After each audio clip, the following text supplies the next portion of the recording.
Hello, friends. On November 4th, 1914, the British ship Endurance crossed stormy seas and was moving towards the world's most dangerous and mysterious continent, Antarctica. A crew of 28 people was aboard this ship. The command was led by an explorer, Sir Ernest Shackleton. He desired to achieve that which no one else had ever before: to walk across the continent of Antarctica. You heard it right, friends. In a time with no smartphone, no GPS, no modern technology, and the temperatures as brutal as -50 degrees Celsius on this icy continent, in the midst of snowstorms, from one edge to the another, he wanted to cross this continent on foot. He planned to reach the coast of Antarctica on this ship through the Weddell Sea. Look at the map. Their plan was to land here exactly and start trekking to the South Pole, crossing which, he would then walk across to the Ross Sea. In total, this trek spanned 2,900 kilometers. If everything went according to the plan, it would have taken about 120 days to finish. But how badly did this plan fail, and the struggles they endured, neither they nor you can imagine it, friends. On November 5th, 1914, Endurance reached a whaling station on the South Georgia Island. This was the last human settlement on their way. If you look at the map, this group of islands is present near the tip of South America. Just south of them is the protruding part of Antarctica. This is called the Antarctica Peninsula. Beside it is the Weddell Sea, a sea that is surrounded by Antarctica on three sides. Because of this, the ice cannot flow out easily, and there is a dense permanent layer of ice. The weather was bad that day. So were the conditions in the Weddell Sea. People told Shackleton to delay this mission, because continuing in those conditions would be very risky. But Shackleton insisted. It didn't matter to him, and they continued. December 5th, 1914. Endurance kept moving forward, and soon, their worst fears came true. The ice in Weddell Sea was much heavier and denser than expected. But Shackleton kept moving forward. January 18th, 1915. After sailing along the edges of the ice for a while, the ship got stuck completely. A few days later, some crew members saw a 15-feet-long chasm in the ice about 50 meters away from the ship. This chasm was their last hope to get free. For 3 hours, the ship was driven at full speed of the engines to try and get out of the ice. But the ship didn't even budge an inch. The crew members got out of the ship and tried to cut through the ice with the tools they had at hand. But they failed. Gradually, the ice sheet on which this ship was stuck was drifting further away from the land. The point on Antarctica where the crew was planning to land is called the Vosel Bay. But this ship was drifting further away. They drifted away 60 miles. The problem was that there was water between the ice sheet and the Vosel Bay. So the crew couldn't simply get down and walk to the bay. And on the other hand, the ship was stuck in the ice. Months and weeks passed by trying to get the ship out. They knew that winter was coming. And there, winter means 24 hours of darkness. For weeks and months, they won't get even a single minute of sunlight. Shackleton ordered everyone to spend the winter on the ship. But winter meant that it would get even more colder. There'd be snowfall and snowstorms. The ship was under increasing pressure of the ice. A photographer, Frank Hurley, was also present on this ship with his camera. These photos were taken by him then. In these you can clearly see how the ice surrounding the ship was crushing it. On September 30th, 1915, cracks were visible on the ship. But the crew hadn't lost hope. On October 24th, 1915, at 6:45 p.m., suddenly, due to the immense pressure, the ice sheet broke apart and one of the pieces hit the ship. A heavy piece of ice broke Endurance's stern post, and water began to seep into the ship. The crew members set to work immediately. They tried to pump out the water. They kept at it for 3 days continuously. But the water was seeping in faster than it could be pumped out. The temperature was at -8.5 degrees Celsius. But the crew was neither scared nor nervous. Some of them tried to loosen the ice sheet surrounding the ship to reduce the pressure on it. But this didn't work either. Water kept on seeping into the ship. Quite rapidly. while the pressure of the ice on the ship wasn't decreasing. Finally, Shackleton gave up and ordered the crew to leave the ship, to deboard. Looking at the situation, a crew member, Tom McLeod, said that none of them would get back to their home. The ship had been stuck for more than 9 months. On October 27, 2015, a loud explosion was heard. When Shackleton turned back to witness something truly shocking, the ship's rear had suddenly risen 20 feet. The rudder and stern post broke apart. The ship's wooden parts started disintegrating, and the front of the ship was filled with water. Thankfully, the crew members had already abandoned the ship by then. After a while, the water turned into ice. And because of this added weight, the front of the ship began sinking. As the ship sunk, so did Shackleton's dream of crossing Antarctica by foot. But something much precious was at stake now. Could they return alive? The crew had no radio, no telephone, no means to contact the rest of the world. They were stuck on an ice sheet in the Antarctic Ocean. An ice sheet floating in the water. On this sheet, there was a big rock of ice. The crew set up their camp there. First, they decided to check account of their belongings. What did they have with them? How much food and water did they have?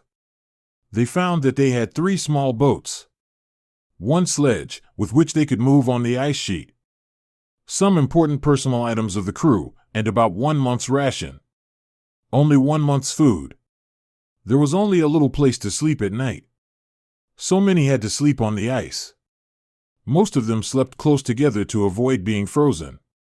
It was nearly impossible for a ship passing by to find them there, because they were in the Antarctic Ocean. No other ship ventured there. It had been over in years since they last saw other humans. The rest of the world didn't even know for sure if they were alive or not. Neither could they send any messages. Nor did they expect any help. Shackleton had only one thing: faith on his skills and experience. But how long could this faith keep him and his crew alive? What would they do once they used up the food? Setting up a camp on the ice wasn't an infallible solution either, because the ice could break at any time. They needed land. Shackleton ran his calculations and estimations. He believed that the nearest land was the Paulet Island, about 550 kilometers across the icy sea, an island at the tip of Antarctica. Ironically, in 1903, after a Swedish ship got stuck, some rescue gear was left behind on Paulet Island, so that if another ship got stuck in Antarctica in the future, they could rely on this island for rescue. That gear had been bought by Shackleton himself. And, 12 years later, Shackleton needed it the most. The crew collectively decided to try to go to the Paulet Island, carrying their stuff with them on the sledge. And so Shackleton ordered that each person was allowed to carry only up to 2 pounds of necessary luggage. Many of them had brought their personal items from the ship, but Shackleton reminded them that nothing was more precious than their life. Shackleton left behind some gold coins and his Bible in the snow. The photographer Frank Hurley had taken around 400 photos. He had the negatives of the photos, but because of the 2-pound restriction, he could carry only 150 negatives with him. These 150 photos later presented this historical event to the world. A few weeks later, due to the shortage of food, the puppies living with the crew had to be killed. They had nothing else to eat. After a few days of preparation, the goods were loaded onto boats and sledges. Each boat weighed about 1 ton. It wasn't easy to pull them. Fate wasn't on their side, because by then, summer had returned to Antarctica and temperatures were increasing, causing the surface of the ice sheet to become softer, making it difficult to pull their luggage. After 3 hours of hard work, when the crew looked back, they saw that they had crossed only 1 mile. The road ahead kept getting worse. Shackleton decided to camp there until this ice sheet floated closer to land. The ice sheet on which they set up their camp was later named Ocean Camp. Shackleton delegated some work to each and every crew member so that they won't be bored or feel depressed. On November 21, 2015, the pressure on the rear of Endurance had increased so much that the ship began bouncing on the water. It was airborne for a while, before sinking completely under the ice. The crew members were only a few kilometers away from the ship. They witnessed this entire incident. Although they had already abandoned the ship, but seeing it sink like this left a deep emotional shock on them, as if their last link with the world had broken. Only the ice sheet remained, and the ocean camp they built on it. Over the next few days, things went well. But a few weeks later, this ice sheet started floating towards east, further away from land. So on December 23, 1915, Shackleton decided to leave the ocean camp. And once again, he decided to walk. But after walking a few kilometers, suddenly, they were faced with thin ice and water. They could neither move forward nor back. Once again, they set camp on this ice sheet. Looking at the food shortage, Shackleton put in some strict controls. The crew was given 1 biscuit a day, some diluted milk, some cocoa, and a small amount of high-fat meat paste from the cans they were carrying. Apart from this, the crew started hunting the seals and penguins they could find. In reality, there was a frightening food shortage, but Shackleton would often lie to his crew members about food quantities to keep them motivated. "Don't worry, lads. There's enough food to keep us alive." He knew that if they wanted to survive this situation, it would take a long time. As such, the thing they'd need the most was mental strength. This is true for us too, friends. To overcome most challenges, you need to be mentally strong. In India, a living example of this is Dinaz Vervatwala. In 2005, Dinaz faced a crisis. There was a fire at her home.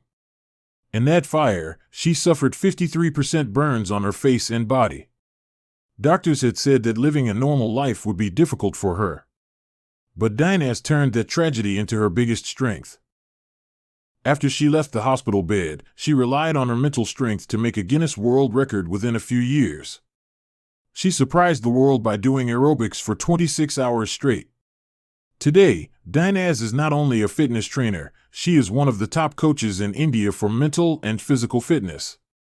She has trained celebrities including Olympic medalists and Bollywood stars, including many famous people like Saina Nehwal, Palila Gopichand, actor Chiranjeevi, and Chandrababu Naidu. But why am I talking about Dinaz suddenly? Because friends, today, in this video, I'd like to introduce my new platform, Idariyat. You've seen my courses on Dhruv Rathi Academy. But there, I can teach you only a limited things. That's why, to expand the same philosophy, we'll need the top coaches and top teachers of the country. That was the inception of Idariyat, an online learning platform on which you can learn life-changing skills from the top educators of the country. For this launch, I've carefully selected 5 top educators. You can learn about fitness, mastering the flute, parenting hacks, and tech stuff too. And I'm delighted to announce that Dinaz will be teaching you about fitness on Idariyat. She will host a powerful, 90-minute-long masterclass on mind-body fitness. If you want your body to be naturally fit and energetic, using practical mindset strategies used by Dinaz during her recovery, this is for you. Reclaim your strength. Reclaim your life. Since this is Idariyat's launch, you can join this masterclass for only 99 Indian rupees. For just 99 Indian rupees, you can learn this from Dinaz live.